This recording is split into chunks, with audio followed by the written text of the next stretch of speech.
जनगणना 2027 से जुड़ी हुई कुछ समस्याएं या डाउट्स जिनको कह सकते हैं वो देखिए साथियों, ये आपके सामने है। आपको दिखाई दे रहे होंगे, एक एक करके मैं आपके सामने स्लाइड चला रहा हूँ।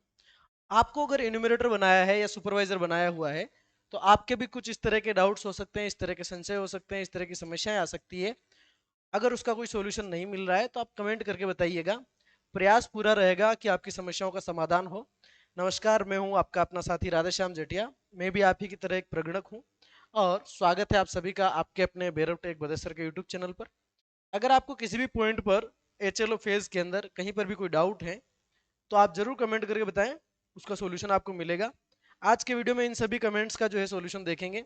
वो सारे कमेंट्स हैं आपके काम का, अगर आपको लगता है कि आपको देखना चाहिए तो जरूर देखें। सभी समस्याओं का समाधान अपन करने वाले हैं, कोशिश पूरी रहती है, बाकी समाधान होना नहीं होना एक अलग बात है।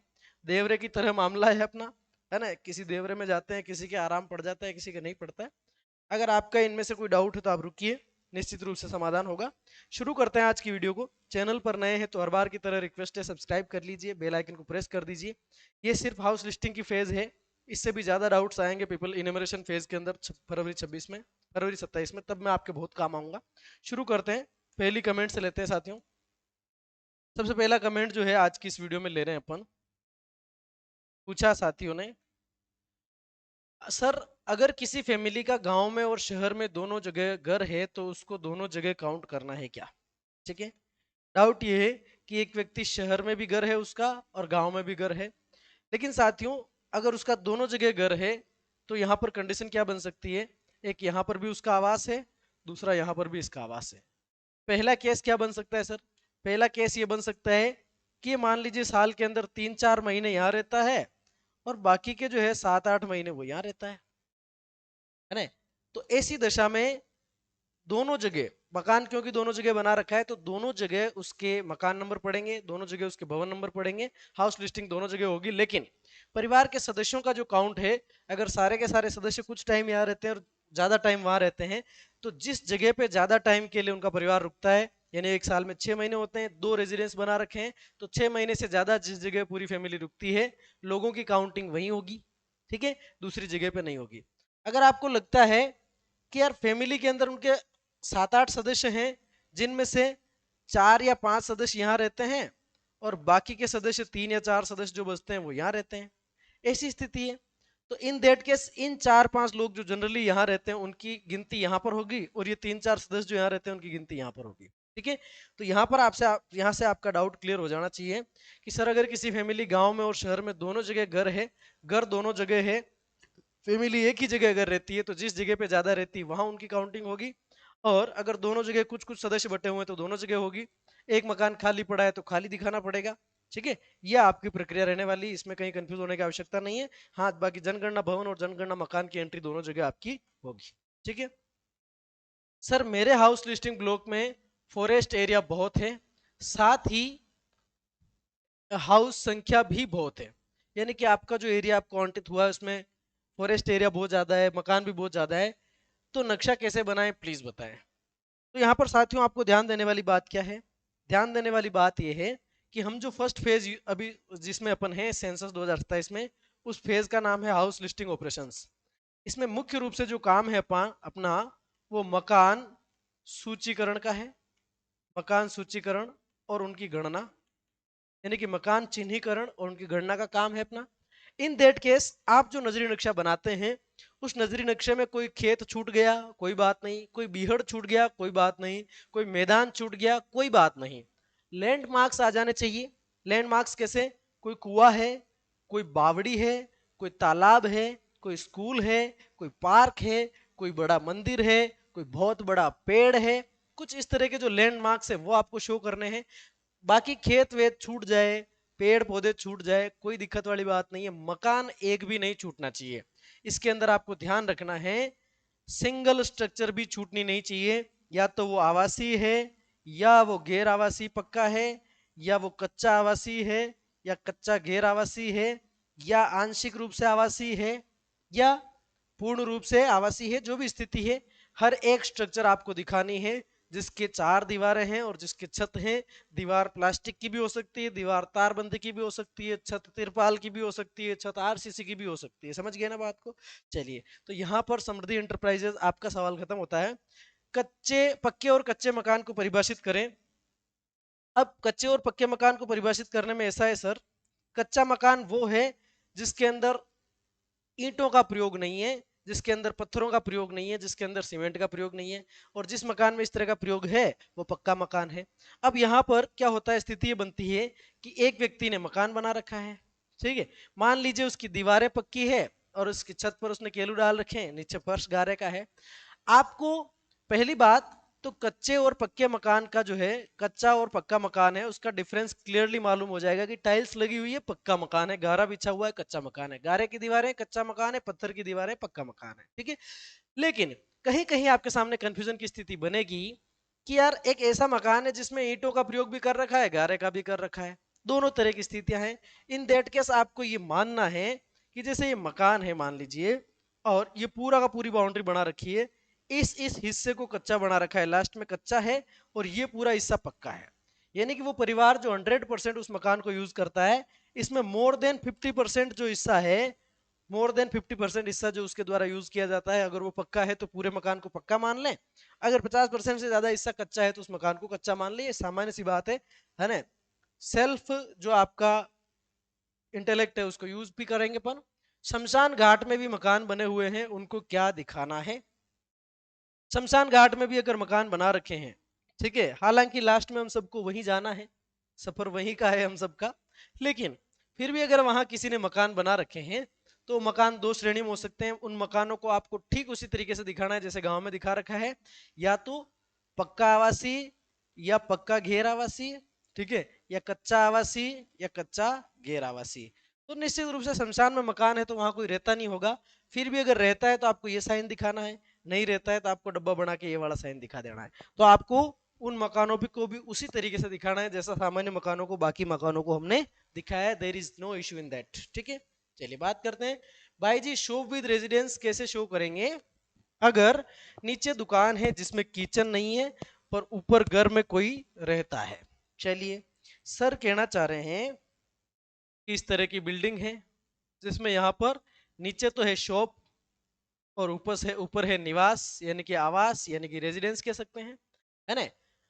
ये कह रहे हैं कि नीचे शॉप है जिसमें किचन नहीं है, तो शॉप है तो किचन नहीं होगा, सिंपल सी बात है, जहां रहते हैं वहां किचन होगा। तो यहाँ पर कंडीशन क्या बन सकती है सर?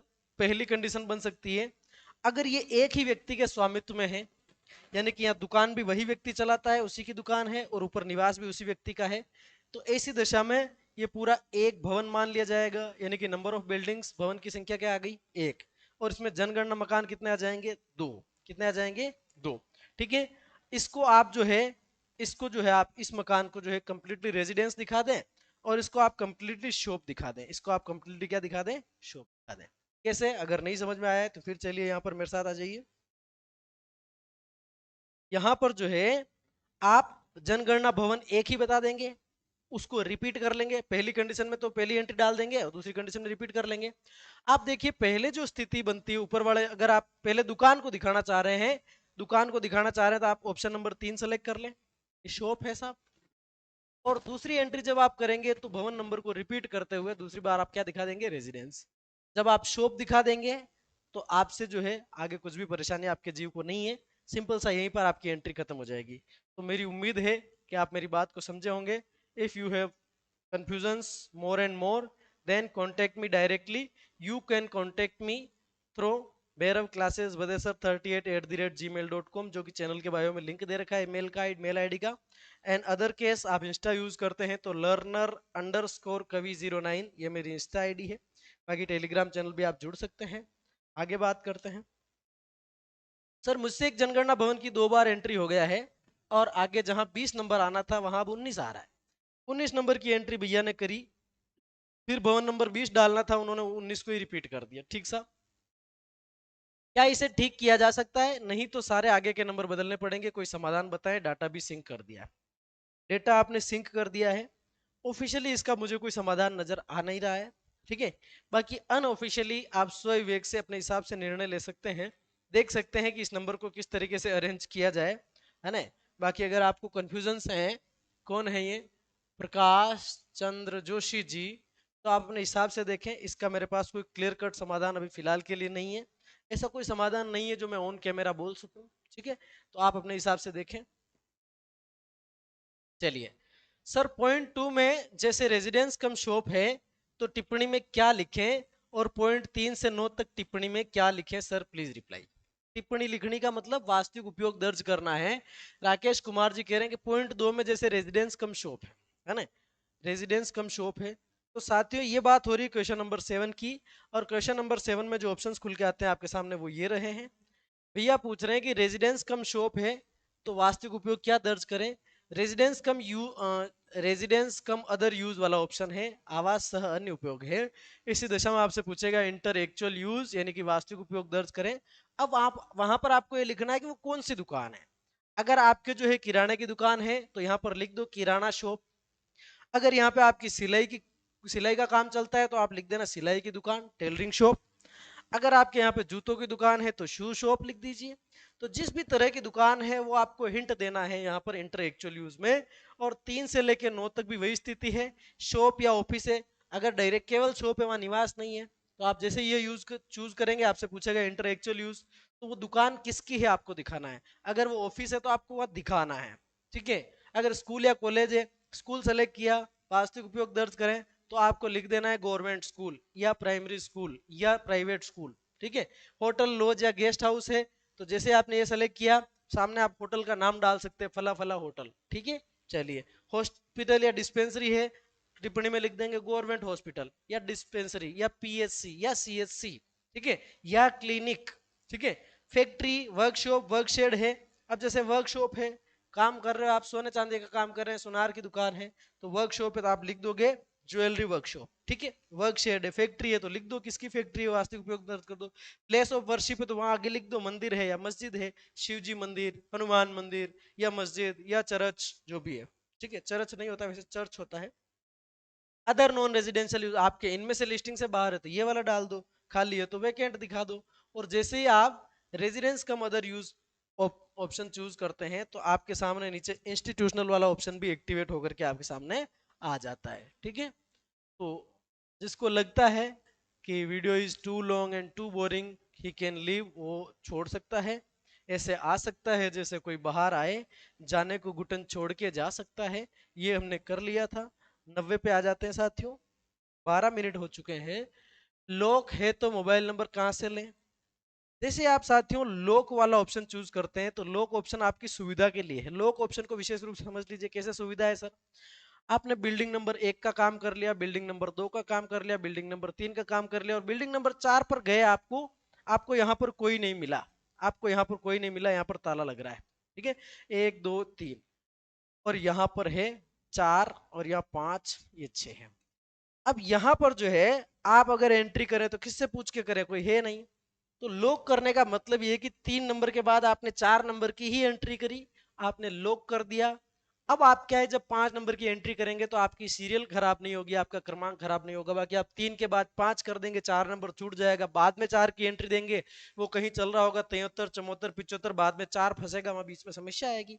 इसलिए लॉक वाला ऑप्शन यूज करें। उसके बाद में अपडेशन डेटा में जाकर के अगर वो मकान खुल जाता है तो वहां पर एंट्री कर सकते हैं, बाकी वैसा ही छोड़ सकते हैं। अब ये पूछ रहे हैं कि मोबाइल नंबर कहाँ से लें, तो जैसे ही आप लोग दिखाते हैं क्वेश्चन नंबर 7 में, सीधा आपसे पूछ लेता है मोबाइल नंबर। मोबाइल नंबर पूछ लेता है। मोबाइल नंबर आप आस पड़ोस से पूछें, मिल जाए तो ठीक, बाकी आप विदाउट मोबाइल नंबर भी सबमिट कर सकते हैं। इफ आपकी सारी कोशिश करने के बावजूद आपको मोबाइल नंबर नहीं मिलते हैं, in that case you can submit without entering the mobile number, ठीक है। आप समझ गए होंगे मेरी बात को, ये बहुत काम का ऑप्शन है। क्या खाली प्लॉट भी नक्शे में दिखाना है, तो कोई आवश्यकता नहीं है, नो नीड। आपको खाली प्लॉट को कहीं नक्शे में दिखाने का जरूरी नहीं है। अगर आप दिखाना चाहें तो आप स्वतंत्र हैं। आप जैसे यहाँ पर ये सड़क बनाई है आपने और यहाँ पर मकान दिखा रहे हैं, यहाँ पर मकान दिखा रहे हैं, और फिर आपने यहाँ पर, अब देखो क्योंकि सब जगह हम क्या बना रहे हैं, वर्ग बना रहे हैं, पक्के मकानों के लिए, कच्चे मकानों के लिए अपन त्रिभुज बना रहे हैं, इस तरह का बना रहे हैं। और यहाँ पर खाली प्लॉट है, फिर भी आप बनाना चाहो तो वर्गाकार मत बनाना, उसको थोड़ा सा जो है इस तरह से आयताकार बना देना और लिख देना खाली प्लॉट, ऐसा लिख दो। और बाकी मैं तो कहूंगा बनाओ ही मत यार, मकान बनाने में ही पसीने आ रहे हैं, खाली प्लॉट क्यों दिखाएंगे अपन। ठीक है, तो यहाँ पर जो भी नाम है मीतू गर्ग जी, है ना, नाराज न हो। मैं सिंपल सी बात यह है कि आपको जरूरत नहीं है। दुकान को भी भवन और मकान नंबर देना है, बिल्कुल देना है। यस, जो दुकान है, अगर दुकान ऐसे सड़क के किनारे कहीं सेफ दुकान है तो इसका भवन नंबर भी पड़ेगा और इसका मकान नंबर भी पड़ेगा। लेकिन क्वेश्चन नंबर 7 में आपको ऑप्शन नंबर 3 चूज करना पड़ेगा। क्वेश्चन नंबर 7 में ऑप्शन नंबर 3 चूज करना पड़ेगा और फिर वहां वास्तविक उपयोग में आपको दिखाना पड़ेगा कि ये किसकी दुकान है। ठीक है, तो आप आर के यादव 2 यूजी समझ चुके होंगे। चलिए चलो, ट्रेनिंग हमारे क्यों नहीं खुल रहा है, तो साथियों फॉर एग्जाम्पल जैसे अपन राजस्थान की बात करें तो राजस्थान में 1 से लेके 15 मई तक क्या चल रहा है, सेल्फ इन्यूमरेशन चल रहा है। 16 मई से लेके 14 जून तक एक्चुअल हाउस लिस्टिंग का काम चलेगा। अब ऐसी दशा में इस 1 से 15 की डेट में लगभग लगभग जगह पे ट्रेनिंग दी जा रही है। ट्रेनिंग ऐप उन्हीं लोगों को खुल रहा है जिनका जिनका ट्रेनिंग बेच चल रहा है, जिनको भी ट्रेनिंग दी जा रही है। ट्रेनिंग के दौरान ही 3 दिवस की ट्रेनिंग, जैसे मेरी 3 दिवस की ट्रेनिंग है तो फर्स्ट डे में गया, दूसरे दिन मेरे लिए चार्ज ऑफिसर एक डमी आईडी पासवर्ड क्रिएट करेंगे और एचएल भी आवंटित करेंगे। जब चार्ज ऑफिसर अलाउ करेंगे तभी ट्रेनिंग ऐप खुलेगा। हर किसी के ट्रेनिंग ऐप नहीं खुल रहा है। आपकी ट्रेनिंग ऐप के लिए आपके पास अलग से आईडी आएगी, अलग से पासवर्ड आएंगे और आपको ऑथराइज किया जाएगा during the training, then you can use HLO training app, otherwise you can't use HLO training app। आपकी मर्जी से आप यूज नहीं कर सकते हैं। ठीक है, इनसाइडर अजय भैया आप समझे होंगे। इमारत की संख्या कम या ज्यादा हो तो आगे बढ़ा सकते हैं क्या, संख्या कम ज्यादा कर सकते हैं क्या। जैसे ही आप HLO एप्लीकेशन के अंदर एंटर करते हैं, जैसे ही आप HLO एप्लीकेशन के अंदर एंटर करते हैं तो आपसे पूछता है कि अपेक्षित यानी कि expected expected number of buildings, expected number of houses. क्योंकि ये अनुमानित पूछ रहा है, अपेक्षित पूछ रहा है, तो निश्चित रूप से आप इसको कम ज्यादा कर सकते हैं। लेकिन हाँ, नक्शे में जितने दिखा है उसकी एंट्री आपको करनी पड़ेगी। और मैंने आप लोगों को पहले ही कहा था, जब आपको HLO ऐप आवंटित होता है ना, और आपसे पूछता है अपेक्षित संख्या डालो, उससे पहले आप फर्स्ट 3 दिनों में जो है पूरे HLB का भ्रमण करेंगे। उस भ्रमण के दौरान ही आप प्रत्येक मकान के ऊपर नंबरिंग डाल देंगे, यानी कि भवन नंबर डाल देंगे। और भवन नंबर डालते समय रफ कॉपी में अपने पास ये डेटा रखते चलें कि फर्स्ट भवन में कितने मकान, सेकंड भवन में कितने मकान, थर्ड भवन में कितने मकान।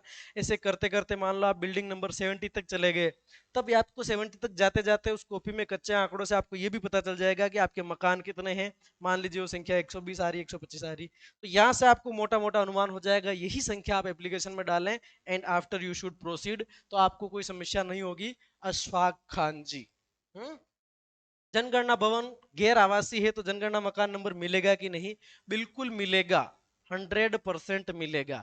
आवासीय हो या गैर आवासीय हो, कच्चा हो या पक्का हो, कोई रहता हो या खाली हो, वो खुला हो या बंद हो, वो छोटा हो या बड़ा हो, in each and every case each structure which can be used as a building should be numbered. यानी कि वो हर स्ट्रक्चर जिसमें कोई व्यक्ति रह सकता है, which has dimensions like 6 by 6 by 6, उसको आपको भवन नंबर देना है, उसको मकान नंबर देना है। तो जनगणना भवन और गैर आवासीय है तो भी उसको मकान नंबर मिलेगा। ठीक साहब, चलिए। अपेक्षित संख्या अंदाजे से डाल सकते हैं या एक्यूरेट डालना है, Sunita Panchalwar ji, I have answered your question before. आपके प्रश्न का जवाब मैं पहले ही दे चुका। ठीक है, चलिए। सर एक मकान में तीन के बाहर, एक मकान में बाहर 3 शॉप है, एक मकान में बाहर 3 शॉप है, तो यहाँ कंडीशन क्या बन सकती है सर, कंडीशन को समझिए। ये मकान है, सॉरी,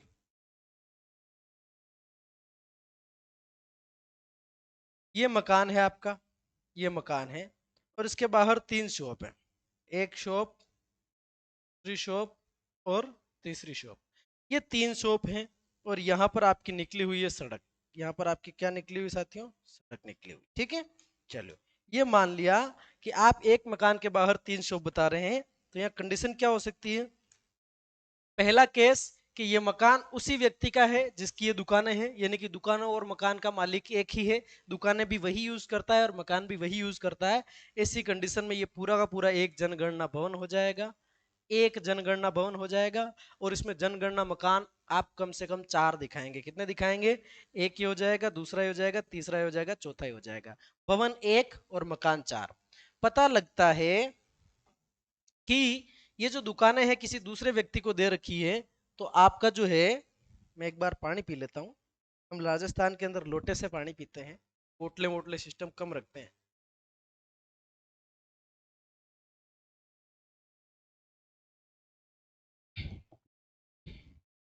हाँ, हम ये कह रहे हैं कि मकान, ये दुकानें किसी को किराए दे रखी है, मान लो तीनों दुकानें किसी को किराए दे रखी है, ठीक है, तीनों दुकानें किसी को किराए दे रखी है, तो ऐसी कंडीशन में भी आपका जनगणना भवन 1 रहेगा और जनगणना मकान आपके 4 हो जाएंगे, 1 2 3 4। अब मान लीजिए ये जो दुकान है इसमें कोई व्यक्ति है जिसका परिवार, कोई व्यक्ति है जिसका परिवार रहता भी है और दुकान भी करता है, परिवार रहता भी है और दुकान भी करता है, तो ये रेजिडेंस कम अदर यूज आ जाएगा।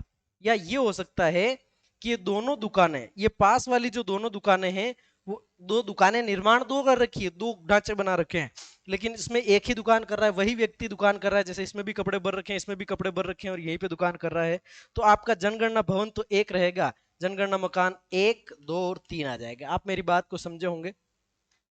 आफ्टर इट, नमस्ते सर, अरुण प्रधान जी पूछते हैं, अरुण प्रधान जी आस्किंग, नमस्ते sir, panchayat bhavan, community hall, government farm, cattle, pig, fishery together, power house, electricity produce, इन सबको एचएलओ ऐप में कैसे डालेगा और नंबरिंग कैसे करें?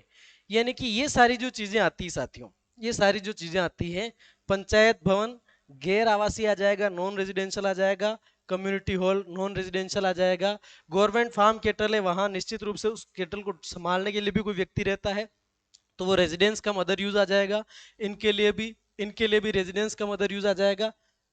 पावर हाउस अगर वहां पर कोई निवास कर रहा है तो रेजिडेंस का मदर यूज, बाकी नॉन रेजिडेंशियल आ जाएगा। इन सबको एचएलओ ऐप में कैसे डालेगा? तो एचएलओ ऐप में डालने के लिए आपके पास में जो है क्वेश्चन नंबर 7 में समस्या आएगी, है ना? तो अगर आप देखें तो ये सारी जो चीजें आपने गिनाई है उनमें से किसी भी चीज को आप रेजिडेंशियल नहीं दिखा सकते, ये वाला नहीं दिखा सकते हैं, है ना? अगर वहीं पर कोई रहता है तो आपको रेजिडेंस का मदर यूज दिखाना है, पर वो चांसेस कम बनेंगे।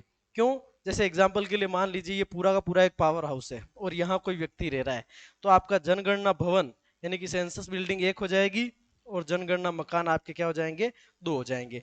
एक ये वाला, दूसरा ये पूरा वाला, ठीक है? तो इस दूसरे वाले को अपन क्या दिखाएंगे?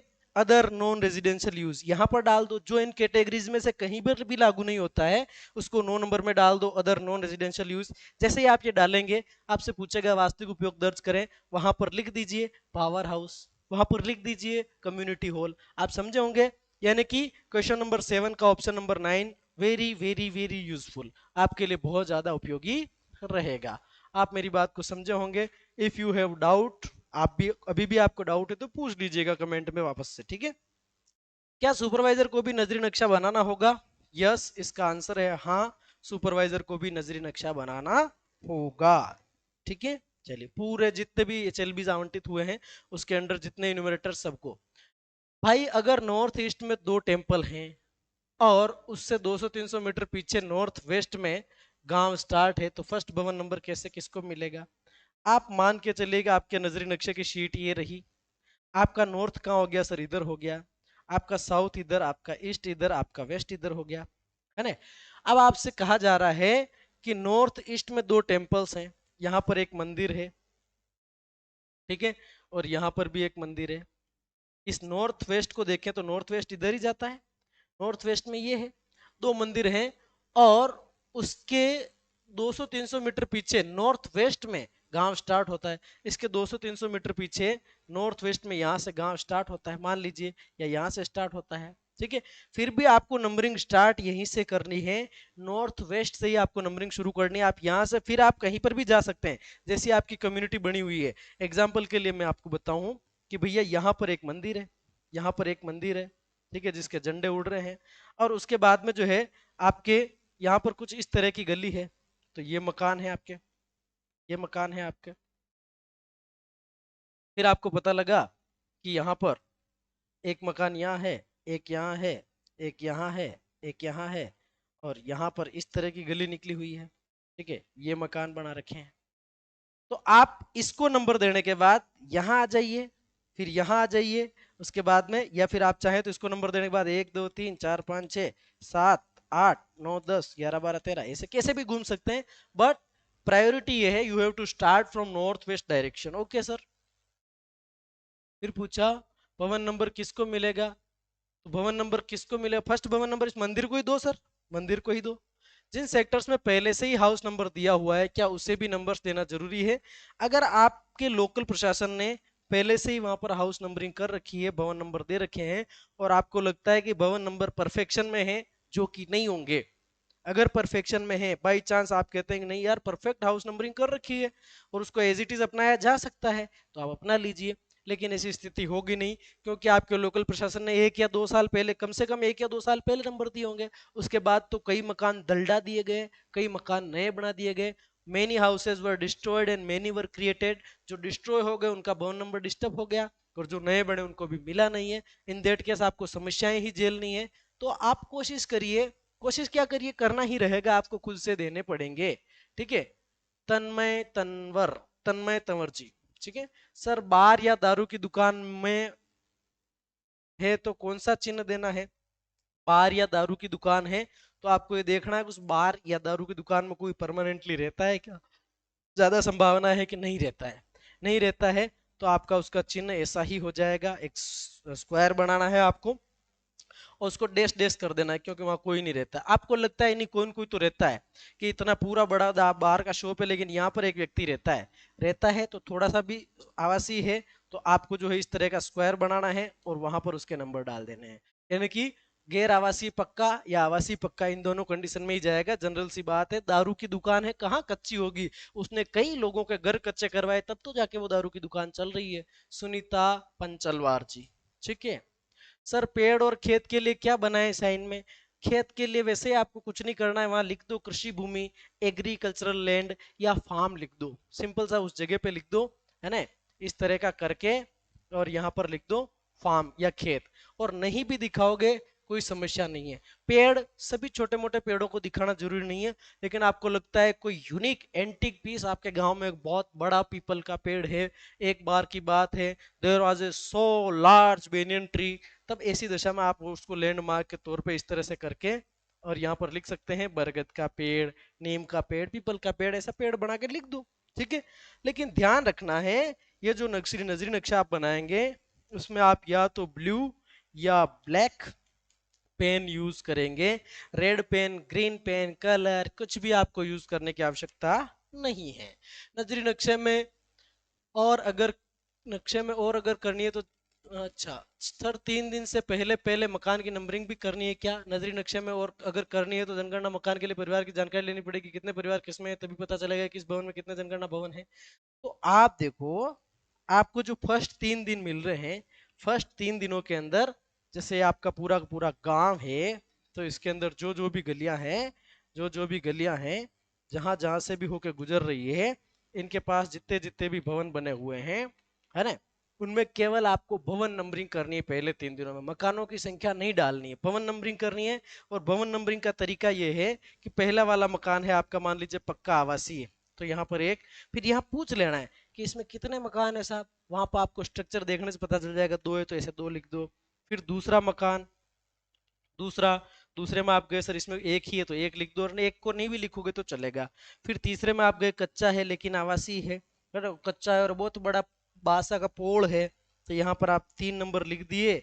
और यहाँ पर कितने परिवार रहते हैं सर? 4, तो ऐसे लिख दिए। तो लास्ट तक आते आते आपने केवल अभी भवनों के नंबर डाले हैं, लेकिन आपको पता चल जाएगा, यू विल बी अवेयर कि इस गांव में इतने तो भवन है और इतने मकान हैं। तो इनसाइडर अजय यू आप समझ गए होंगे। मुर्गा फार्म के लिए, मुर्गा फार्म के लिए क्या करना है? क्वेश्चन नंबर 7 के अंदर आप नवा ऑप्शन यूज कर लीजिए, अदर नॉन रेजिडेंशियल यूज। फिर पूछेगा वास्तविक उपयोग दर्ज करें, वहां लिख देना मुर्गा फार्म, है ना, कुक्कू फार्म, कुछ क्या बोलते हैं उसको, मुर्गा को कॉक, कॉक फॉर्म, है ना, इस तरह से आप लिख देंगे। और इसको दिखाने के लिए क्या करेंगे? पक्का, निश्चित रूप से मुर्गा का फार्म है तो पक्का होना चाहिए, ऐसा मेरा अनुमान है, बाकी कच्चा भी हो सकता है। पक्का है तो इस तरह का करके गैर आवासीय दिखा दो, कच्चा है तो ये वाला निशान करके गैर आवासीय दिखा दो। और क्वेश्चन नंबर 7 में ऑप्शन 9 का आप यूज करें। फैक्ट्री का क्या सिंबल होगा और फैक्ट्री का काम कैसे करेंगे? अवश्य या घर अवश्य। तो फैक्ट्री में आपको ये पता करना पड़ेगा कि फैक्ट्री में कोई रहता है या नहीं रहता है।